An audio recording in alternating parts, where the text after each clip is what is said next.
సంపూర్ణ కార్తీక మహాపురాణము 3వ రోజు పారాయణము పంచమాధ్యాయము. ఓ శివ ధనుస్సంపన్న జనకరాజా, శ్రద్ధగా విను. మనము చేసిన పాపాలన్నింటినీ నశింపచేయగల శక్తి ఒక్క కార్తీక మాస వ్రతానికి మాత్రమే ఉంది. కార్తీక మాసములో విష్ణు సన్నిధిలో ఎవరైతే భగవద్గీత పారాయణమును చేస్తారో వారి పాపాలన్నీ కూడా పాము కుబుసములాగా తొలగిపోతాయి. అందునే 10-11 అధ్యాయాలను పారాయణ చేసేవారు వైకుంఠానికి క్షేత్రపాలకులవుతారు. ఎవరైతే కార్తీక మాసంలో తులసీదళాలతో గాని తెలుపు లేదా నలుపు గన్నేరు పూలతో గాని విష్ణు పూజను చేస్తారో వాళ్లు వైకుంఠానికి చేరి విష్ణు సమభోగాలననుభవిస్తారు. ఈ కార్తీక మాసంలో హరిహరులెవరి సన్నిధినైనా సరే, ఏ పురాణాన్నైనా సరే ప్రవచించేవారు సర్వ కర్మబంధ విముక్తులవుతారు. కార్తీక వనభోజనము. శ్లోకం. యః కార్తీకే సితే వనభోజన మాచరేత్ సయాతి వైష్ణవం ధామ సర్వపాపైః ప్రముచ్యతే. కార్తీక మాస శుక్లపక్షంలో వనభోజనము చేసిన వారు పాపవిముక్తులై విష్ణుధామాన్ని పొందుతారు. జప, హోమ, పూజ, భోజన, తర్పణ ఫలాలతో పాపీ క్షుద్ర చండాలాది అశౌచవంతుల యొక్క సంభాషణలను వినిన పాపం తుడిచిపెట్టుకుపోతుంది. కాబట్టి మహారాజా, కార్తీకమాస శుక్లపక్షంలో అన్ని రకాల వృక్షాలతో బాటుగా ఉసిరి చెట్టు కూడా ఉన్న తోటలోనే వనభోజనమును ఏర్పాటు చేసుకోవాలి. ఉసిరి చెట్టు క్రింద సాలగ్రామము నుంచి గంధ పుష్పాక్షతాదులతో పూజించి యథాశక్తి బ్రాహ్మణులను ఆహ్వానించి గౌరవించి వారితో కలసి భోజనము చేయాలి. ఇలా కార్తీక మాసములో వనభోజనాన్ని ఎవరైతే నిర్వహిస్తారో వాళ్లు ఆయా కాలాలలో చేసిన సర్వపాపాల నుంచి తెములుకుని విష్ణులోకాన్ని పొందుతారు. జనక జనపతి. ఈ కార్తీక మహాత్మ్యాన్ని భక్తి శ్రద్ధలతో విన్న బ్రాహ్మణుడొకడు దుర్యోని సంకటము నుంచి రక్షింపబడ్డాడు. ఆ కథ చెబుతాను విను. దేవదత్తోపాఖ్యానము. పూర్వం కావేరీ తీరములో దేవశర్మ అనే సత్బ్రాహ్మణుడు ఉండేవాడు. అతనికొక పరమ దుర్మార్గుడైన కుమారుడు కలిగాడు. అతని పేరు దేవదత్తుడు. అతగాడి దుష్ట ప్రవర్తనలను గుర్తించిన తండ్రి అతగాడిని పాపవిముక్తుని చేయాలని సంకల్పించి, నాయనా, రోజూ కార్తీక ప్రాతః స్నానాన్ని ఆచరించు. సాయంకాలమున హరి సన్నిధిలో దీపారాధనమును చేస్తూ ఉండు. ఈ విధంగా కార్తీక వ్రతాన్ని ఆచరించి ధన్యుడివికా అని చెప్పాడు.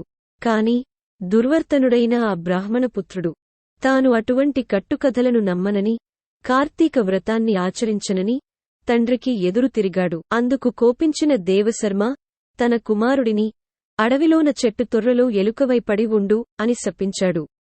శాపానికి భయపడిన ఆ విప్రకుమారుడు తండ్రి పాదాలబడి తనకు తరణోపాయం చెప్పమని కోరగా ఆ తండ్రి, నాయనా, నీవు ఎప్పుడైతే కార్తీక మహాత్మ్యాన్ని సంపూర్ణముగా వింటావో అప్పుడే నీ ఎలుక రూపము పోతుందని శాపవిముక్తి అనుగ్రహించాడు. దేవదత్తునికి శాపవిముక్తి. పితృశాప కారణంగా అప్పటికప్పుడే మూషిక రూపాన్ని ధరించిన బ్రాహ్మణ యువకుడు గజారణ్యములో ఫలవంతమైనది, అనేక జంతువులకు ఆధారభూతమైనది అయిన ఒకానొక మహావృక్ష కోటరములో మనసాగాడు. ఇలా కొంతకాలము గడిచాక ఒకానొకప్పుడు మహర్షి అయిన విశ్వామిత్రుడు శిష్య సమేతంగా కార్తీక స్నానమాచరించి వచ్చి ఆ ఎలుక ఉన్న చెట్టు మొదలునందు విష్టుడై తన పరివారానికి పరమపావనమైన కార్తీక మహాత్మ్యాన్ని వినిపించసాగాడు. ఆ సమయంలో దయాహీనుడు, పాపాల పుట్ట, అడవి జీవాలను హింసించి పొట్టపోసుకునేవాడుయినా ఒక కిరాతకుడు ఆ ప్రాంతాలకు వచ్చాడు. పుణ్యపురుషుల దర్శనము వల్ల ఉపకారమేగాని అపకారము ఏనాడూ జరుగదు. అదే విధముగా విశ్వామిత్రాది తపోబృంద దర్శనమాత్రం చేత రవంత పశ్చాత్తాప్తుడు, జ్ఞాని అయిన ఆ కిరాతకుడు వారిని సమీపించి, అయ్యా, మీరు చెప్పుకుంటున్న కథలేమిటి? అవి వింటూంటే నాకీ కిరాతక జీవితం పట్ల చిరాకు పుడుతోంది. దయచేసి ఈ రహస్యమేమిటో చెప్పండి అనగానే అతనిలో వివేకం విచ్చుకుంటున్న వైనమును గమనించిన విశ్వామిత్రుడు, నాయనా, మేము కార్తీక వ్రతాన్ని ఆచరిస్తున్నాము. ఈ కార్తీక మాసములో ఎవరైనా సరే తెలిసిగాని తెలియకగాని స్నాన, దాన, జప, తపః, పురాణ శ్రవణాదును చేసినట్లయితే వారు వారి సర్వ పాపాల నుంచి విముక్తులవుతారు. ఈ వ్రతాన్ని భక్తితో ఆచరించే వాళ్ళు జీవన్ముక్తులవుతారు అని తెలియజేశాడు. ఈ విధముగా కిరాతకునికి చెబుతున్న కార్తీక మహాత్మ్యాన్ని వినడమే తడవుగా తొర్రలో ఉన్న ఎలుక తన శాపగ్రస్త రూపాన్ని వదిలివేసి పూర్వ యువ బ్రాహ్మణ రూపాన్ని పొంది విశ్వామిత్రాదులకు ప్రణమిల్లి తన పూర్వపుగాథను వినిపించి ఆ ఋషుల నుండి సెలవు తీసుకుని తన ఆశ్రమానికి తరలిపోయాడు. అనంతరము ఆ కిరాతకుడు కూడా విశ్వామిత్రాదుల వలన కార్తీక మహాత్మ్యాన్ని కడకంటా తెలుసుకొనడం వలన ఆ జన్మకి కిరాతకుడయ్యి కూడా దేహాంతరాన ఉత్తమగతులను పొందాడు. కాబట్టి ఓ జనకుడా, ఉత్తమగతులను కోరేవారు ప్రయత్నపూర్వకముగా నైనా సరే కార్తీక వ్రతమాచరించాలి, లేదా కనీసము కార్తీక మహాత్మ్యాన్నైనా భక్తి శ్రద్ధలతో వినాలి. శ్రీ వశిష్ఠుడు చెబుతున్నాడు, రాజర్షి జనక, ఈ కార్తీక మాసము 30 రోజులు కూడా ఎవరైతే శ్రీమహావిష్ణువును కస్తూరి గంధాదులతోనూ పంచామృతములతోనూ అభిషేకిస్తారో వారికి 10,000 అశ్వమేధాలు చేసిన ఫలితము లభిస్తుంది. కార్తీక మాసములో సంధ్యావేళ విష్ణు సన్నిధిలో దీపారాధనమును చేసినా దీపదానము చేసినా వారు విష్ణులోకాన్ని పొందుతారు. ప్రత్తిని శుభ్రపరచి దానితో వత్తిని చేసి బియ్యపిండి లేదా గోధుమ పిండితో ప్రమిదను చేసి ఆవునేతిని పోసి ఆ ప్రతివత్తిని తడిపి వెలిగించి ఒకానొక సత్బ్రహ్మణుని ఆహ్వానించి చివరి రోజున వెండి ప్రమిదను భమిడి వత్తిని చేయించి వాటిని బియ్యపు పిండి మధ్యన ఉంచి పూజా నివేదనాదులను పూర్తిచేసి బ్రాహ్మణులకు భోజనము పెట్టి అనంతరము తాము స్వయంగా దీపదానమంత్రము చెప్పాలి.